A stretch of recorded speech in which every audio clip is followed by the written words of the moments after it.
Welcome everybody to this second colloquium of the Forest Management Development of Fire Prevention and Firefighting Strategies. I would like to welcome you all to this event and thank our sponsors, AGIF and FLAD, the Luso American Foundation for Development, and also thank our guests today, our main guests, Professor Peter Bosselman, Professor Lynn Hunsiger, and Engineer Tiago Oliveira. Welcome and thank you for your participation today. I'm going to introduce our special guests very briefly. Each of them is going to have 15 minutes for presenting their slides and whatever they prepared. And at the end, we'll have 10 minutes for questions and answers. Please feel free to put your questions on the chat. We'll reserve those last 10 minutes for the questions. I'll start with Professor Peter Bosselman, and then Professor Lynn Hunsiger, and then Engineer Tiago Oliveira. We'll follow this sequence of speaking. Professor Peter Bosselman is a professor in the graduate school at the University of California, Berkeley. In addition to his academic research and teaching, he's practicing urban designer with extensive national and international experience, including contributions to San Francisco Downtown Plan, Trans-Bay Terminal Area Plan, Rincon Hill Plan, Central Freeway Replacement Study, and Chinatown Plan. He also did other investigation and other research and other planning in other cities as well. He was trained at the Karlsruhe University in Germany, where he studied with Egon Eijma and with the Swedish landscape architect Gunnar Martinsen. He came to the United States to work with Oswald Matthias Ungers, Donald Appleyard, and Christopher Alexander. He was set up simulation visualization laboratories in New York City and New School in Tokyo at Keio University, in Milan at the Polytechnic University as well. He's recipient of numerous designs, including ASLA, ASIP awards for his work in San Francisco, among many others. In 1983, he joined the faculty in the departments of City and Regional Planning, Architecture, Landscape Architecture, and Environmental Planning, a department chair from 2002 to 2006. He also served a long-time chair of Master of Urban Design degree program, which he co-founded in 1997 with the colleagues in UC Berkeley College of Environmental Design. Welcome, thank you so much, Professor Bosselman, for being here with us today. I would like also to welcome Professor Lynn Hunsiger, who is a professor of Rangeland Ecology and Management, Russell Rustici Chair in Rangeland Management, and Head Graduate Advisor with the MS in Rangeland and Wildfire Management. She has a PhD from the University of California, Berkeley, in Wildland Resource Science, also a MS in Rangeland Science here in Berkeley, and a BA in Chinese Studies, Modern History, University of California, San Diego. Her interests are mainly in ecology and management of rangeland ecosystems, particular co-production of environmental benefits and agricultural goods through working landscapes and the role of managers and users as critical actors. Ongoing studies include research on oak woodland landowners and management in California and Spain, land fragmentation and conservation in oak woodlands, and evaluating ecosystem services from conservation easements. So welcome again, Professor Lynn Hunsiger. It's a pleasure and an honor to have you here with us today. And our third guest is coming from Portugal. Tiago Martins Oliveira is the chairman of AGIF Board of Directors. He's an expert in forest fire risk management and governance. His political and managerial experience is grounded on 25 years of operation and research activities as incident commander, aerial coordinator, hotshot crew, and regular wildland firefighter. He holds a PhD in forest engineering and natural resources at the University of Lisbon. In the aftermath of 2017 wildfires, he was appointed by the Prime Minister to lead the installation of the integrated rural fire management system. Since 2019, he's the chairman of the board of Portuguese Agency for Integrated Rural Fire Management that assure the strategical coordination of the system. He was also, among others, assistant lecturer for master at the University of Lisbon and executive coordinator of technical proposal for National Fire Plan in 2005. Besides several communication and papers, he developed his personal professional skills in strategy planning, risk analysis, forest investment, change management, communication, project management, natural resource survey, GIS, and remote sensing. Thank you, Tiago, for being here with us today. And I would like to start with Professor Bosselman with the question. I was reading Professor Bosselman's abstract for this conference, and one of the notions one of the concepts was this concept of wildland-urban interface. I would like Professor Bosselman to explain a little bit this wildland-urban interface, especially in California and the area where we are today. And the relationship actually developed on the relationship between a better professional planning and design community and the risk of wildfires. We all experience these wildfires with many people running away from fires on the populations. In 2017, for instance, in Portugal, we have a tragic episode, and this is all due to planning. So I would like Professor Bosselman to welcome him and talk a little bit about this. Well, thank you, Eduardo, for inviting me. The urban-wildlife interface is what I will talk about. It is a project that was funded by the France Berkeley Fund. So I did this work together with two colleagues from Paris Val de Seine, Catherine Renou and Marc Delay. Their names here are on the screen. They selected a French title of the work, Listening to Fire, but more in the sense of comprehending the consequences of fire. So if we would only listen, we might do things differently. Yes, it is all about the urban-wildlife interface. So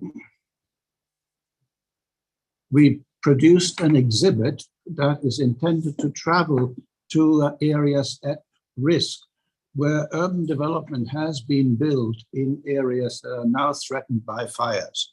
And we have quite a few of those. The state agency responsible for managing fires, extinguishing fires, CAL FIRE, has made designations about fire risk areas in California. And so we studied 3 sites. First in Sonoma County. If I work this thing here, there's a small, if you see the small, can I go back? A small rectangular square, that is the area we selected. It is it was damaged by a fire, a subdivision was damaged by a fire. We call it the Nuns Fire that started near Glen Allen in the year 2017, in October. It reached Bennett Ridge, which is the area in the small square, at midnight, without warning, without evacuation orders. It destroyed 92 homes out of 130. It has only one escape route. The next slide shows a portion of it, Bennett Ridge Road. It is at the border of Tryon-Amador State Park, a large state park, what we generally refer to in California as the chaparral vegetation. You see here a satellite image taken shortly after the fire. It destroyed all the homes that are shown here on the screen, but there's an additional set of homes to the south here that were also destroyed. The image is not entirely clear, but you can see the path of the fire. The fire ignited near Glen Allen and traveled about 25 miles before it reached Bennett Ridge. And the area on the right shows clearly the burned areas within the park, and also slightly to the north, that area burned, and ambers from largely Douglas fir trees spread onto the roofs of homes, and the homes burned onto the ground. This is a picture. The images don't project too well. Prior to the fire, you can see homes nested within the forest.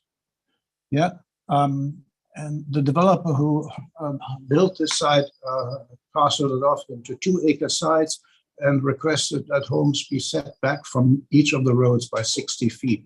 So you wouldn't see homes. It had a great sense of privacy to live in this area, and that's very much the attraction that people enjoyed, and that's why they moved there.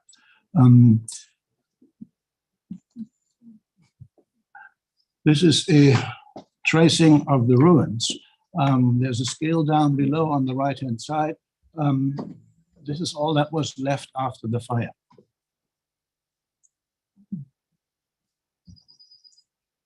The second site is in Santa Cruz County in the coastal Redwood area near Boulder Creek. The square I'm focusing on is in the upper center of the screen. It is in the Boulder Creek Valley, which drains into the San Lorenzo Creek.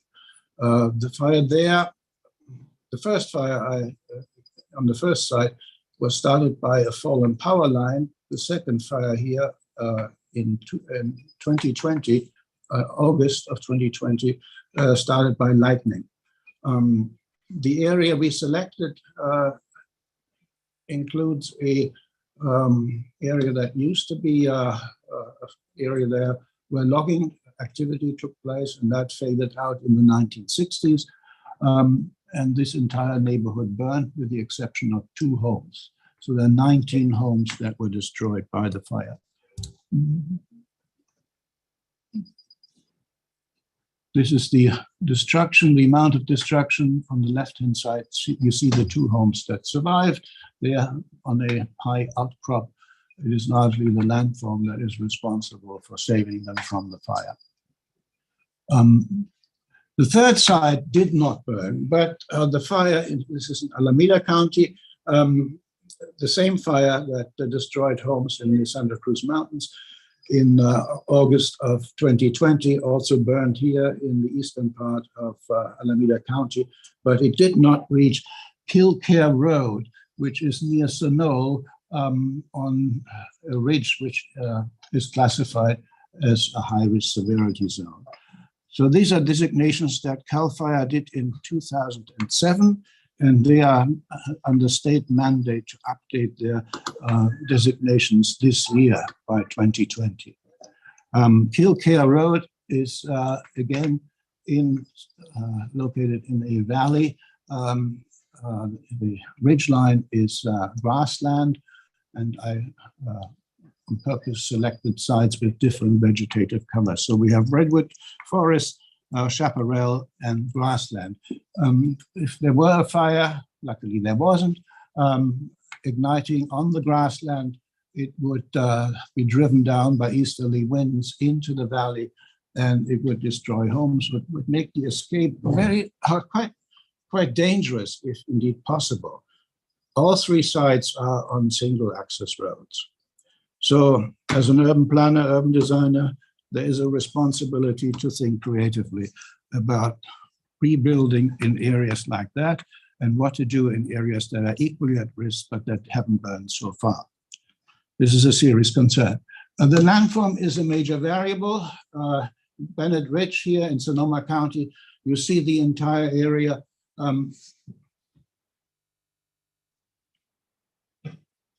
Instead of going, yeah,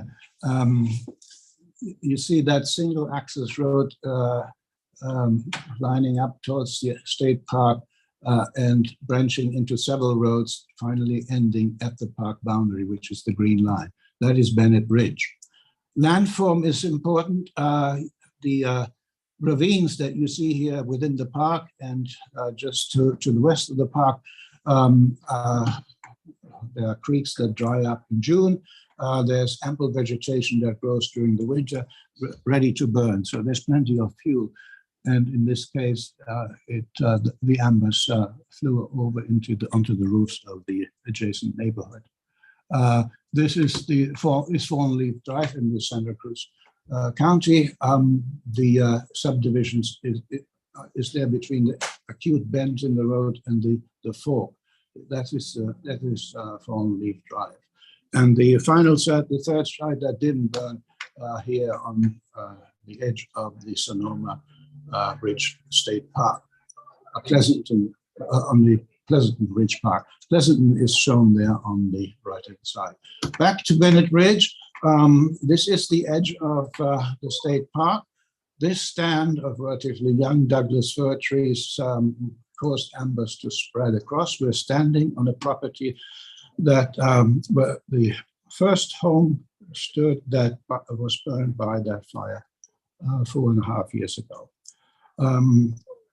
My colleague, Mark Delane, made drawings on the site that show the outline of the buildings and show the stand of trees. My second colleague from France did these thermographic images that simulate the radiation that radiates from, in this case, the stand of trees. And of course, the lighter the colors, the higher the radiation. The person who on the lot we just stood at decided not to rebuild, but the neighbor here is rebuilding using the building standards or code standards that became effective in 2008, which is hardened material, largely concrete boards that are used to protect the outside walls from being inflamed. But in the rear, in the background, you see there is still that same stand of trees that is at the border of the state park. So the danger has not gone away. The owner here is in compliance with the guidelines, the defensible space guidelines, keeping the first 5 feet free of any vegetation and covering with hardened materials. The next 30 feet should not have any wooden fences or decks. And the next 100 or the 100 feet from the building should have certain trees removed that are more intensely flammable, like Douglas fir. And that is in progress, this building. The Board of Supervisors, in all these 3 sites, we are dealing with Board of Supervisors, a level of government that we in California are familiar with, a level of government that is not a municipal government, nor is it federal government.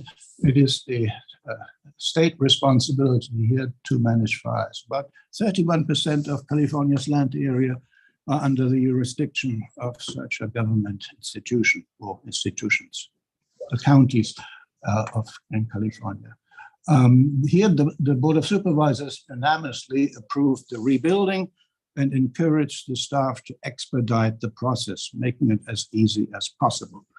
And the argument is we cannot afford to lose these tax-paying citizens. They pay for the services that the county is rendering. My colleague, a French colleague here, did this picture again showing a thermograph of the simulating the fire danger, you could say. People are rebuilding in these hardened materials, concrete boards. The community has achieved a status that is called the Firewise Community, meaning being observant of the defensible space guidelines.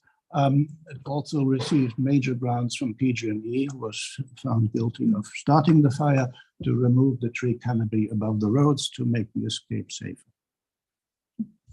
The scene is quite different at Fallen Leaf Drive in Santa Cruz County. Here you can still see that this is much better. You can see the traces of the fire, and of course, redwood trees have the ability to recover from fires like that. You can see the branches are regrowing. So it was an intense canopy fire, but also a fire low to the ground. Again, my colleague Mark Delay has made this drawing of a lost driveway, a lost home on a driveway that still exists. Yes, there are such driveways. Here, this driveway shows a car that obviously exploded in the fire. You can see where the gasoline tank was, but you can also see the danger of landslides. Fires at this high intensity burn the roots, and so the land becomes unstable. And what these fabric tubes do, they try to stabilize the soil from sliding down. Owners who apply for a permit have to indemnify the county against the future risk of geologic studies, meaning landslides, which in this area that had intensive logging activities is a severe problem, in some cases a deadly problem. So it has to be taken seriously. Some people have reoccupied the site on both sides. We saw evidence of that. Here's the most striking one. A family of 5 children has erected this structure, thinking that it will take longer to rebuild on their site. And in this site, because it's near a creek, this is indeed subject to landslides. Yes, the lumber that is cut, the burned trees still have commercial value. They are piled up here next to a former driveway. This is in the Santa Cruz Mountains. Now the attention should go to areas that haven't burned, but they are equally at risk. And this is on Kilcare Road in Alameda County. This is quite obvious. The image speaks for itself. There is no defensible space, nor will the owners be enticed to comply with defensible space. And we need to talk more about that. So here's the exhibit that we staged in Worcester Hall. The gentleman on the very right in the blue shirt, he is the planning director for Alameda County. And he is now under the mandate, like many other counties, to update the county safety element of the general plan. And in this element, planning element, they would describe the defensible space guidelines. And they also know that they don't really have the staff to test the compliance of that. Compliance is checked once when a home is for sale or a property is for sale. And there the conformity to the guidelines has to be disclosed to the next owner. So the idea is indeed to think more creatively about this. And maybe we can go back to the previous slide. The policy choices that exist are really quite limited. Of course, if you own a piece of property, you're somewhat entitled, and you can do on that property as of right, according to specifications that are spelled out in zoning documents. But creative thinking would not exclude the managed retreat through voluntary buyouts of properties on land vulnerable to climate change. And that is the label that is given in the literature for this process. But we don't really quite know how to do this. We also don't quite know how to pay for it. If we pay for it, expect to pay for it at the county level, there will be many objections. People will say there is much better use for that kind of money to other needs that the county has. All 3 sites I have looked at are adjacent to state parks, major state parks. Could the park authority expand the boundaries of such park to include these areas where homes have burned? That is a possibility, but have to go through a relatively lengthy planning process. Does not help us in the short run, but might be something we should seriously consider in areas that are at fire risk. The third one is that the federal government has discovered the problem of forest management and is making funding available.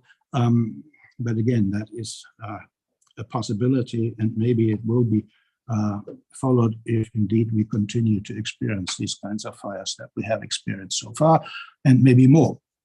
So the complexity of rebuilding in fire areas is daunting. And currently decision makers at the local and state level take a wait and see attitude, hoping that the defensibles guidelines will work and that the 2008 code revisions will be effective. There is a footnote on that. The Paradise Fire, campfire that you probably know of, and maybe many of our listeners know of. The study was done by the Federal Forest Service. Just as many homes burned who conformed to the 2008 code standards as those who were built prior to that and did not follow those, of course. If there are fires of that intensity, these code revisions are not likely to be hugely effective. And I think with that I end, and I think I have answered what might I know much more now. It's very wildlife interface means. It is a misnomer. It's not really urban, it's very suburban, what we're talking about, both in the cultural and in the physical sense of the word. And wildlife is certainly and is certainly an issue. These are all areas that had a different use, either grazing land or quarries or farmland, and they were then turned into land that had a more profitable use. Thank you so much, Professor Peter. The picture is very, very concerning. Not this one now from Professor Lynn Hunsiger, but the picture was actually very, very, very concerning. I assume. But I think again, I would like to ask Professor Lynn a couple of questions, just introductory questions. No, you can come. Okay, I'm ready. Yes. So basically, could you please speak on grazing for fire hazard reduction, or why we have a fire problem, and discuss grazing? I'd be happy to. All right. Thank you so much. You're welcome. Is this aimed correctly now? Yes. Okay. So I'm really pleased to be here. I found the last talk so interesting, and I put this picture on because I really anticipate enjoying the next talk. I think this was great to hear these talks and to learn about these things. And this is my little picture of Portugal in anticipation of the next one. Most beautiful spring I've ever experienced in my life in the Iberian Peninsula. Next. Okay, so I'm talking about grazing in California's changing vegetation. And I think that Professor Bosselman's talk was a really good example of why hardened housing and defensible space really isn't enough. Vegetation management has to be part of the picture. That Douglas fir stand, it really has to go or be thinned. It's just not, the fact that it's all young indicates to me that it really is new, not an old time thing. Right. And in fact, Douglas fir, I love oaks on oak woodlands. I think they're very important. And Douglas fir is invading our oak woodlands in Northern California and shading them out. So anyway, vegetation management, no matter what you like or don't like, has to be part of the picture. Next. Grazing has been in California for just really a long time. This is a painting from 1879 by Albert Bierstadt. And this is a picture I took in 2019. It seems similar, but there's been a lot of change, of course. All right, next. We at Contact, California was colonized in around 1769. There may have been sporadic visits before that, but there were approximately, and nobody really knows, 300,000 native Californians in the state in 1800. There was about 3,000 by 1900. There's a lot of disease and especially genocide and outright murder of native peoples. But they manipulated the environment of California for thousands of years. And in fact, the very biodiverse, very rich, very beautiful environment that we saw, that the first colonists found in California, was a product of Native American management. And I'm going to take us through now a couple things that have shaped our policies and our attitudes toward vegetation management and fire that we've just got to get past. So, oh, do I have a thing that I can change the slides on? Oh, miraculous. I never expect that. And I might not be able to work it, but I'll give it a try. Okay, so is this the next slide? I don't think so, really. Is it? Slide number 5. Could you go back to slide number 3? Okay, and next. Okay, it is. So in around the turn of the century, between the 19th and the 20th century, there was a great deal of activity in the forests and woodlands of California. There were a lot of sheep herds in the state, and this has become part of the narrative of why we needed to protect our forests and create huge federal agencies to protect them, was that these sheep herders and native Californians were setting fire to the woods and grazing the woods. And there was one early explorer, Lieberg, around this time, and John Muir too, lamented these sheep. Muir called them hoofed locusts. And this Lieberg, this explorer, said that all throughout the Sierra, he followed one sheep herder and they set 17 different fires on their way down. And of course, these fires didn't burn very much. They were burning land that had been burned for thousands of years by native Californians, that had been burned again by settlers and by people mining during the gold rush. They were not going to have very much fire because there wasn't very much to burn. And in fact, that was lamented by one of the early explorers who said, there is not a leaf or a twig below the height of a sheep, which everybody uses as how degraded it all was, and now actually seems like a good idea. Next. And this is indeed the Tahoe forest around Lake Tahoe in 1911, and you can see that there's not the fuel loads that we lament today as causing our wildfires. A fire is not going to burn very far in here. This is the range that Muir called the range of light, without actually appreciating that it was created by native Californians and by sheep herders.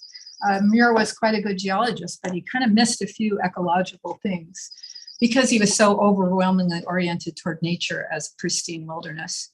As was shown in the last slide, he really thought that we needed to bring the army into the Sierra to keep sheep herders out. He was that concerned with leaving it pristine. Next.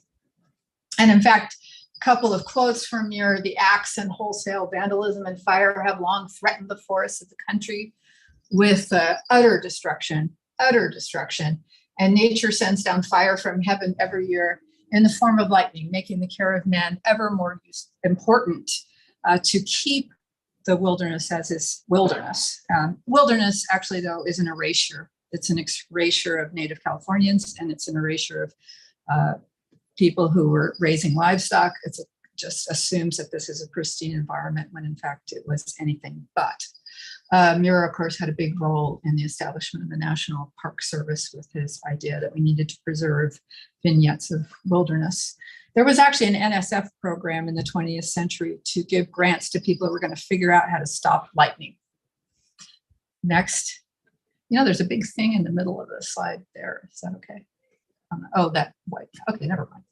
All right, so there was also a huge, in around the 20th century, there was an idea that we needed to prevent all this degradation, and the forests began to be reserved by the federal government so that people could be excluded. That's where Muir wanted the guns and the army to get rid of the sheep herders.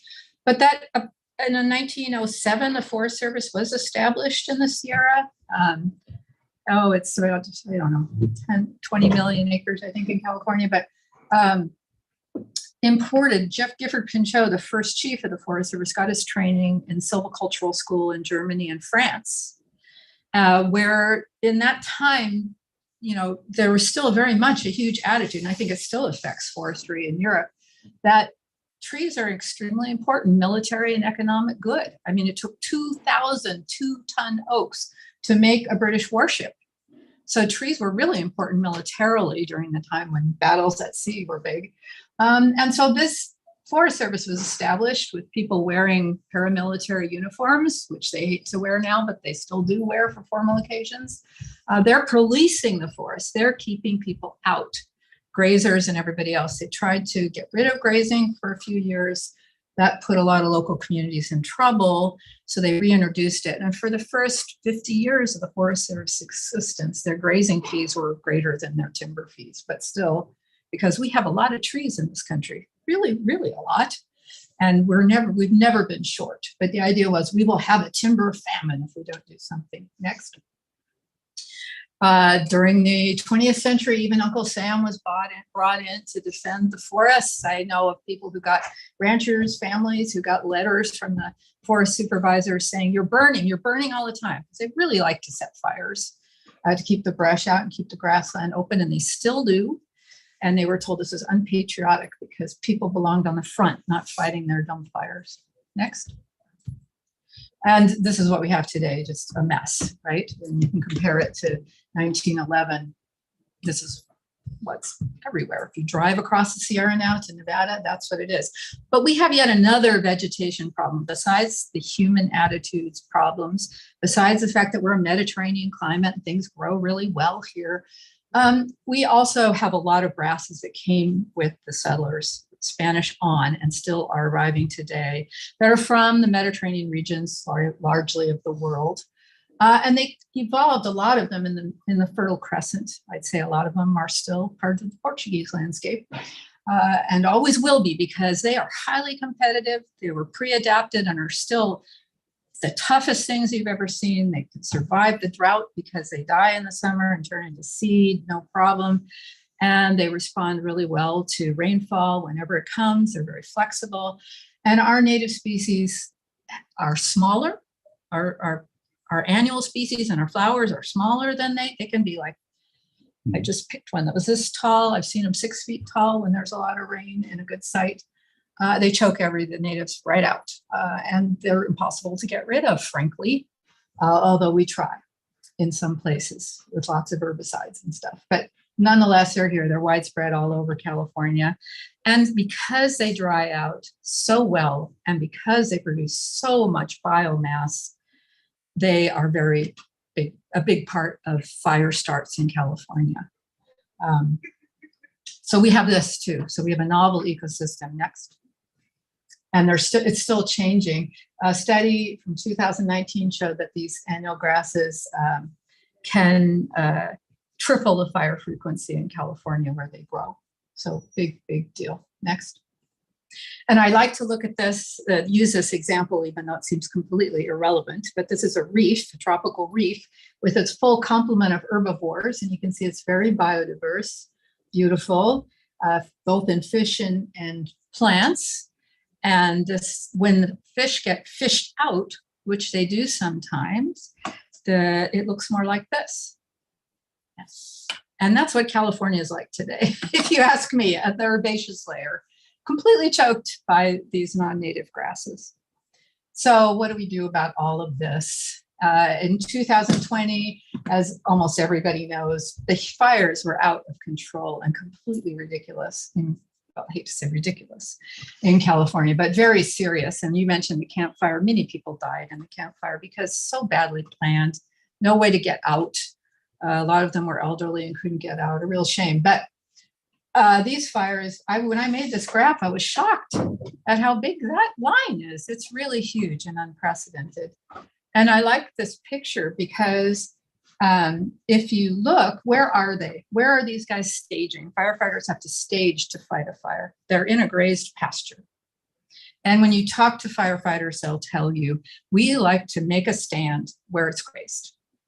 We can make a stand there, we can fight the fire. And there's all kinds of photos of fire, black dead trees up to where there was grazing.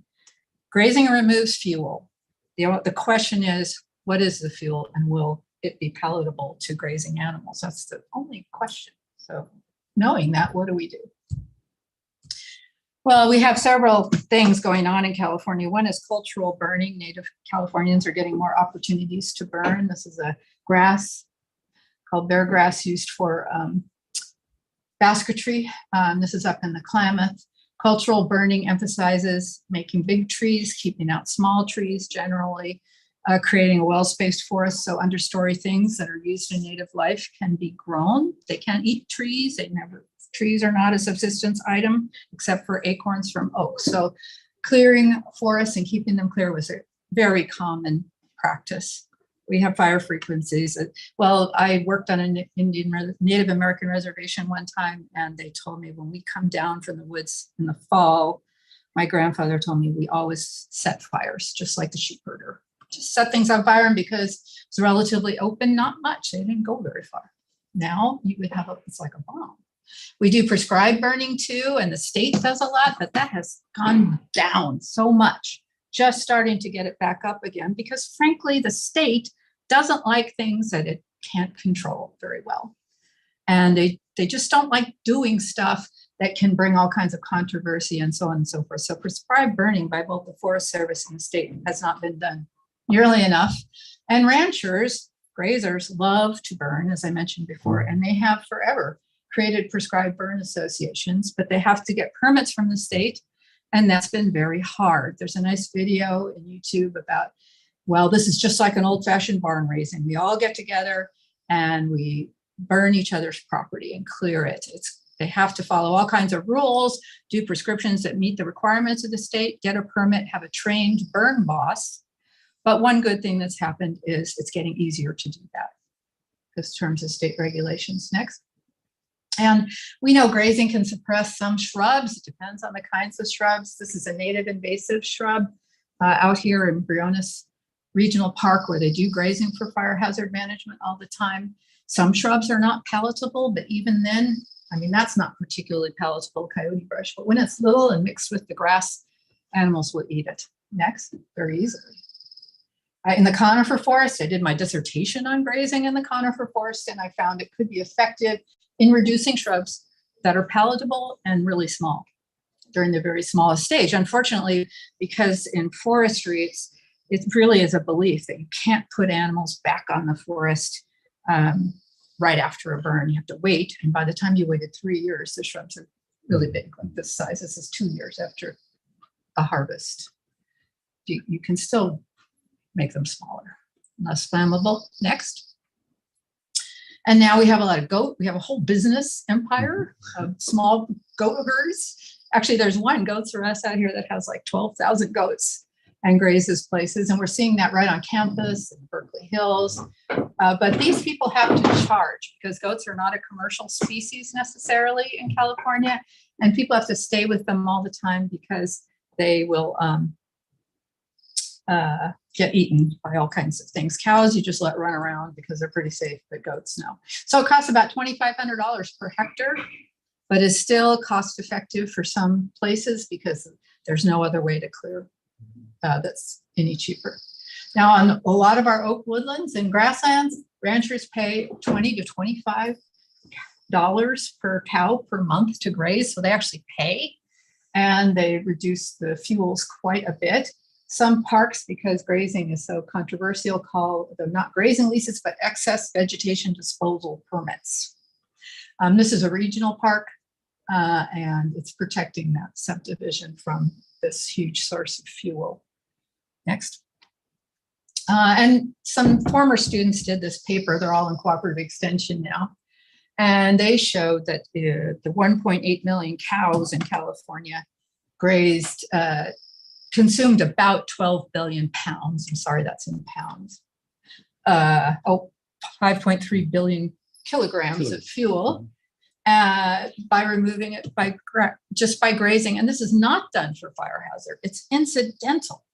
And I just think if we did grazing more for fire hazard reduction or planned it that way, it would be incredibly powerful. It's already very powerful. And my point here is it's the most widespread, inexpensive, scalable vegetation management thing we have in California. What we need to know is where does it work, where doesn't it, what makes it work, how do we manage the animals best for fire hazard reduction. Unfortunately, the forestry groups are not too into this, and that's a complicated question that I'd like to know more about. They just don't like grazing. And I haven't heard a good reason from any of them yet, actually. But wildfire, 1.7 million hectares in 2020 forest thinning project. The state and the feds are combining to thin the forests. They're going to do 0.4 million hectares a year. Prescribed controlled burning in 2020 was less than 40,000 hectares. They're trying to bring that up, but that's all you hear about on the radio or any place on the news, in the newspaper. Prescribed burning is going to save us. Even the most firm prescribed burning advocates, scientists that I know, no, it's not. It has to be thinning everything, but they still bulk at grazing. Targeted goats and sheep, still less than 30,000 hectares. So I think there's a compelling case there. Okay, I'll be almost done. Sorry. I just put this up to show this is an attempt to start talking about different kinds of forests and what you can do. We need to do that. And I love this. It's a project in Spain. And it says before the mountains were clean because they were the appetite of all kinds of livestock. So using livestock to clear the forest is promoted. And we need to start doing that here. And, so I'll end just saying, here's our firefighters. You want me to go back? Yeah. Yeah, you've seen cows before. Thank you. Thank you very much. Thank you so much, Professor Lynn. I think California and Portugal have a lot of potential when it comes to livestock and grazing and avoiding this fuel that we have for wildfires. Our next guest that comes from Portugal, Tiago Oliveira from Agif. And as we know, Portugal, especially mainland, has very diverse landscape, very susceptible to wildland, rural forest fires due to the land cover, the climate, the land management, and the fire culture as well. And I would like to invite Tiago to talk a little bit more about the history of wildfires in Portugal and what has been done so far in terms of the planning of rural fire in Portugal. Very much. Thank you. Hello, thank you for inviting us to speak a little bit about these issues. What I have here prepared was to go much in line what the Bosman and Lynn has presented, because I fully agree of their perspectives, and we need to tackle this issue with a very political and technical support in order to transform a system that is a suppression economy based towards a system that is a prevention economy based. And what we are doing in Portugal since 2017 is to foster the transformation. First and foremost, because other solutions in 81, 91, 95, 2003 have failed when the government and all the society was trying to tackle the fire issue problem. Fire was regarded as a consequence, not as a cultural and social economical issue. So the word says Portuguese, well, integrated, because we went to integrate the fire in rural management activities, and later on to also, it's a management process. It's also a management process to assure that transformation is pushing forward. It's a process. It's an endless process, I would say. And we are just starting to do the first steps. Well, on this slide that I have prepared, and later on that it will be available, I think on web, on a PDF format, please pay attention to the left side instead of just on the right side. On the right side, you will have the small letters, but I think the main message, the takeaway message are on the left. Well, it's a wicked problem. And Portugal, of course, is very small compared to the old United States. But what brings us here to California, it's a Mediterranean climate. It is very similar. Although we are only 10 million inhabitants in 9 million hectares, but mostly of the land is 60% is forest covered, plus the raised land. So we have 3 million of hectares of forested areas, but 3 million of hectares of shrubs and pastures. So this burnable land, it's about 2/3 of the country. Okay, so what we have is a general reflection about what the Portuguese have to introduce to this audience. It's a South European, very diverse landscape, susceptible to wildland and rural forest fire due to land cover and climate. So it's very similar as California.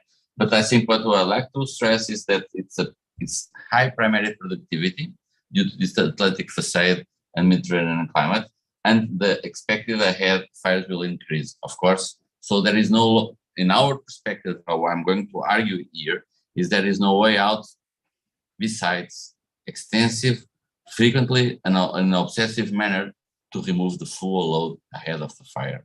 Suppression is not a solution, and I would like to suppress suppression from the system, but it is impossible also. But what we need to do is to invest more in prevention.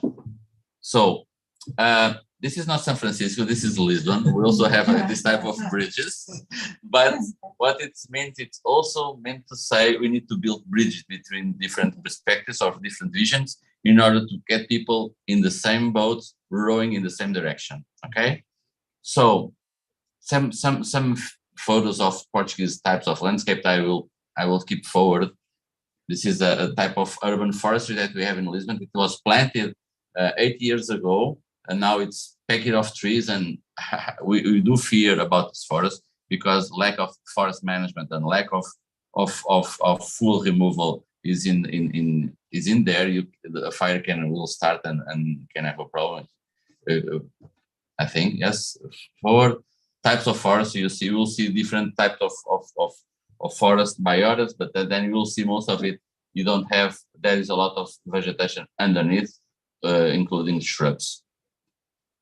This type of montado, this is beautiful. It's a very carries the fire with low intensity that allows firefighters to fight the fire when it happens. Please. The type of vegetation very similar to what you have here at Chaparral, but also it's a very important area that could be grazed, but it's not. It's there, ready to burn. Although it produces different issues regarding the forest, water quality, and other activities.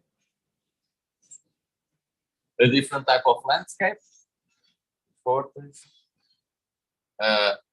Intensive pine production, that where the ships that Lynn spoke about were built. Those trees were meant to produce higher poles for masts and for all that type of sailing perspectives. But now boats are not built on trees; they are built on resins and fiberboard and all type of material. And those trees, they need to have different value. More types of landscapes, just an overview what the Portuguese landscapes are and what is flammable vegetation, very flammable vegetation that you can see. Oak, rubber oak, it's a different type of oak that we have there in the north parts of Portugal, +1. And some types of moist and foggy landscape that you do all have here in San Francisco. Yeah. Okay. So regarding the major, can you go? Yes. What we do have in Portugal are 4 types of fire regimes. First one, it's in the mountain areas where long fire seasons with high percentage of fire associated with pastoral activities. The second one, it's a very high number of small and low intensity fires, mostly in the around the cities with very densely populated areas where people are using fire to get rid of garbage, to get rid of animals that are on the backyards of their houses. But they are low intensity because they burn so frequently. They don't have time to shrubs to come out. Then we have the very intensive fires in areas that are eucalyptus and pine forests with lack of management, but also with a very decreased population index. So they are extensive areas where the fire starts and only ends. Does not have any opportunities to be stopped due to the agriculture abandonment that transited to forested areas. And very few fires, mostly in the oak forest in mixed agriculture. But remind that the southern part of Portugal is the driest one, but also has the lowest fire regime because it's grazed. It's intensively grazed is the only way out, in our opinion, for us to get rid of this fire problem. So what we like in the future is that this grazed latitude will come out to the mountains, back again with very frequently fire regimes, low intensity, of course. So, well, but what will bring us here? It's about to the problem that we are stuck with. There is a lot of pain points that wildland fire value chain that foster the conditions that promote this type of fire events. Most of the areas are privately unmanaged fire-prone landscapes, unclear responsibilities, and lack of forest fire expertise. Well, there was a parliament report approved by unanimously that the government take it out and started to implement after 2017 fires. The pain points are on your right, several issues regarding lack of knowledge, lack of governance, qualifications of personnel, suppression, surveillance, lack of prevention, a myriad of issues. So the government decided, first and foremost, to understand what other countries were doing, and a lot of experts traveled to Portugal in November 2017 to present what their countries were doing in order to tackle fire issues, and we mostly made a benchmarking with our peers, people from California, from the United States, East and West Coast, Chile, Brazil, South Africa, Australia, New Zealand. They all traveled to Portugal, including Spaniards that's just beside us, to give us good guidelines to design a strategy to coexist with the fire in the future. Well, this is the Gantt chart of the process, but see, there is a lot of legislation issues that we need to put forward in order to assure the transformation of the process. Of course, it takes long, including with the pandemics, but we had a strategy agreed among all of us in February 2020. Later on, we had a program being published in July 2021, and now we have a new law published in October 2021 that clarified the roles and responsibilities and shift the system towards a more preventive approaches activities. Yeah. Well, an agency was started in order to bring cohesively approaches and to assure the strategic coordinated of different stakeholders, public and privately ones, forest conservation agency, civil protection, National Guard, meteorological armies, road maintenance. There is a lot of people that need to be aligned, rowing in the same direction to assure that you are doing what needs to be done. A proper governance scheme in place, issues with the clarified responsibilities, online qualifications, and being performed at different levels of the chain of command, and also to assure that there is stability in the governance issues. I would say that our major relevance issues is to assure that you have a risk governance scheme in place, which is very different than having a fire management scheme in place. Mm-hmm. It's very popular and it's very useful, and most of the nations has proved that it's when a fire starts, you are able to deploy airplanes, ground personnel, and to assure that fire it's fully suppressed.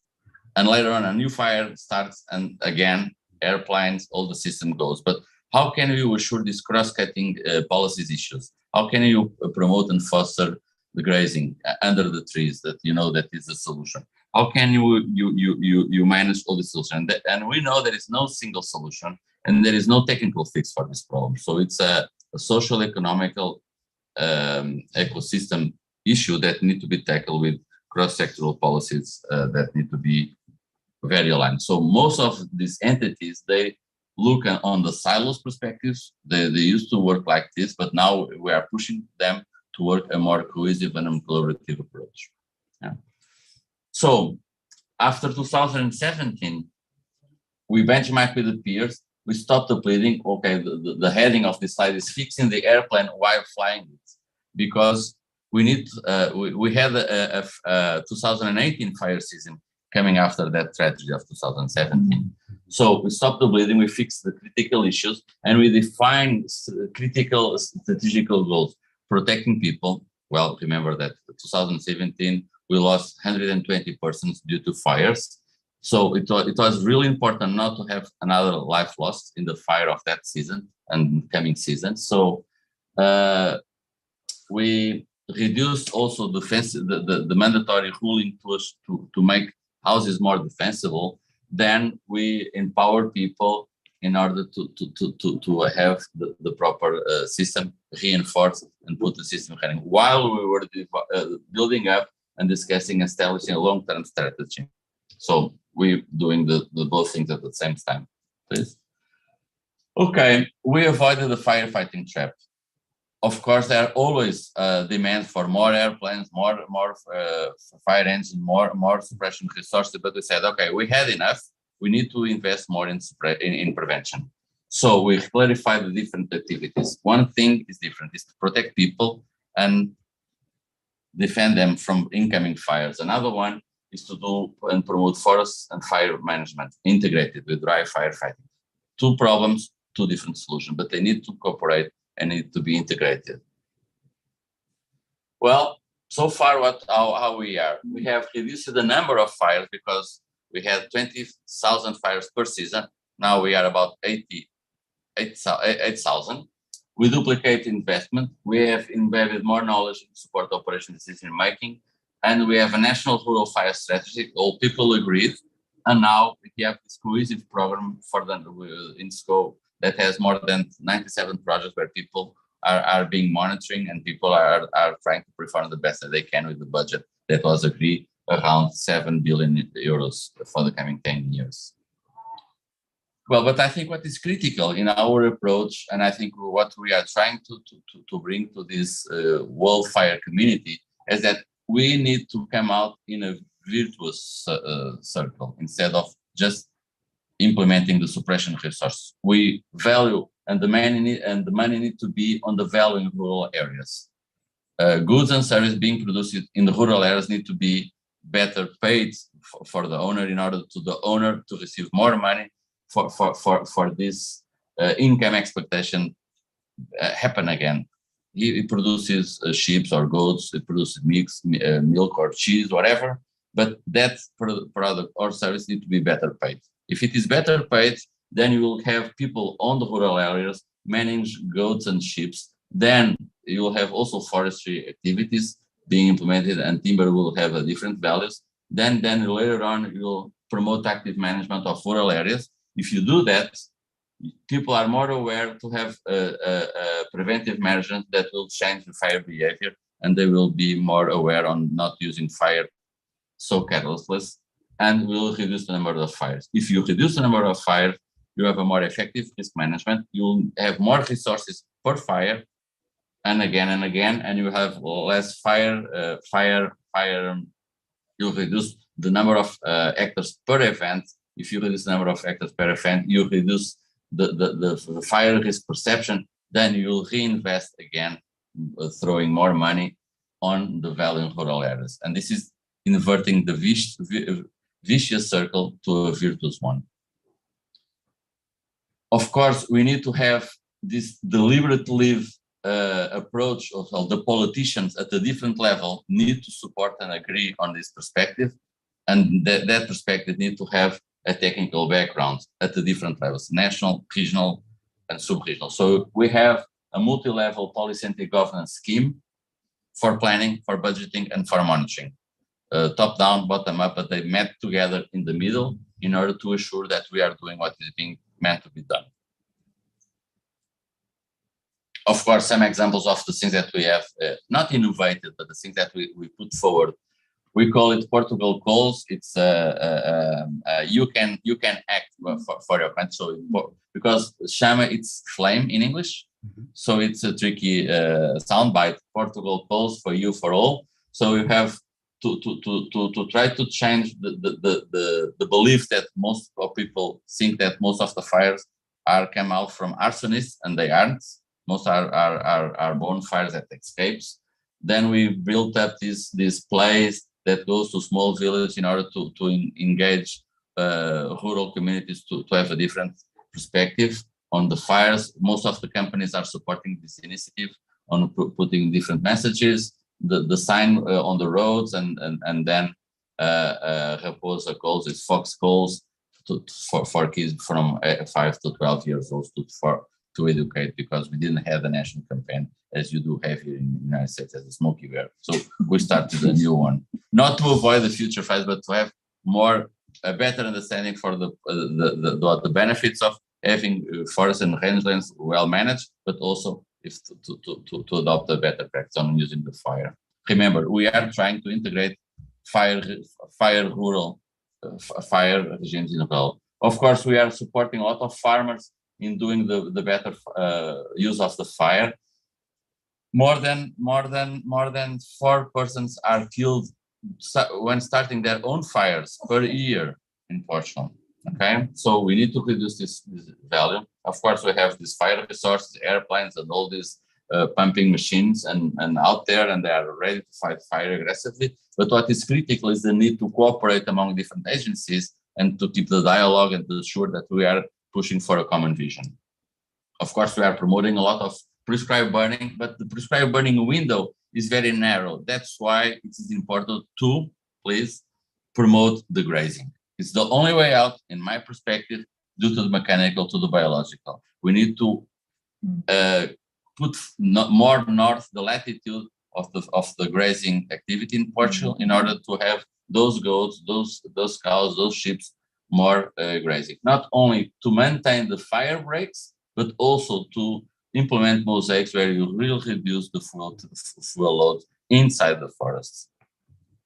I think the productive of imperialist forestry management that all the Europeans build up in the ancient world and exported for the new worlds, it's ended.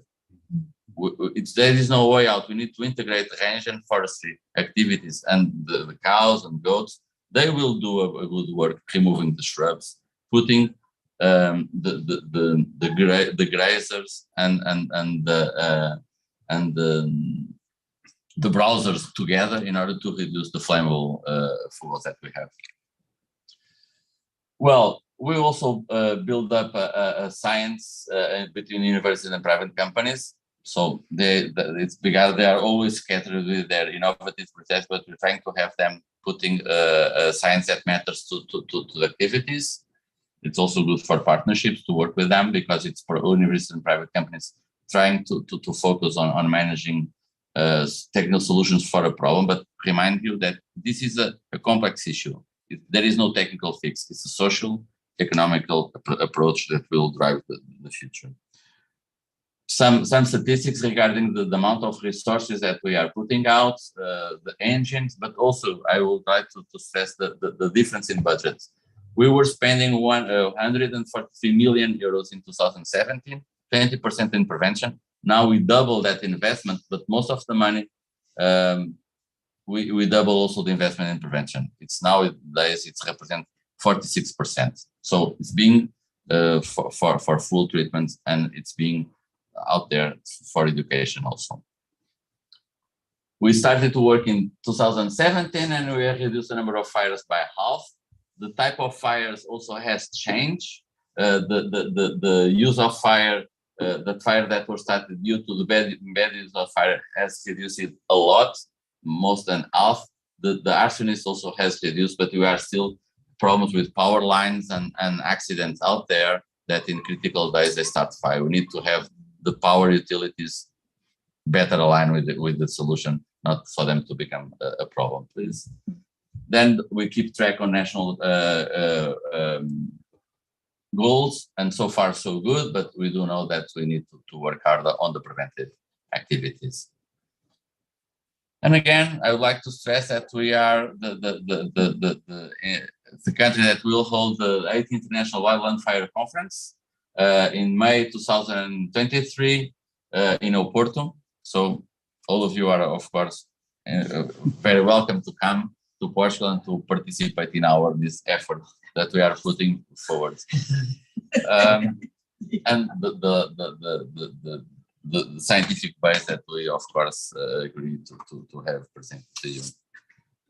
Thank you. Thank you so much for your presentation, Tiago. They're very interesting. We run out of time for questions, but for those that are viewing on Zoom, please feel free to contact us. I'll give you the emails if my guests, of course, allow to answer to your own questions at ies@berkeley.edu if you want to contact us. I appreciate your time. It was a wonderful event. And tomorrow here at IES, we'll have another event talking about forest, in this case, the Amazon forest at 11 a.m. You're all invited. And once again, thank you for being with us today, and to my to our special guest for your contribution. Thank you.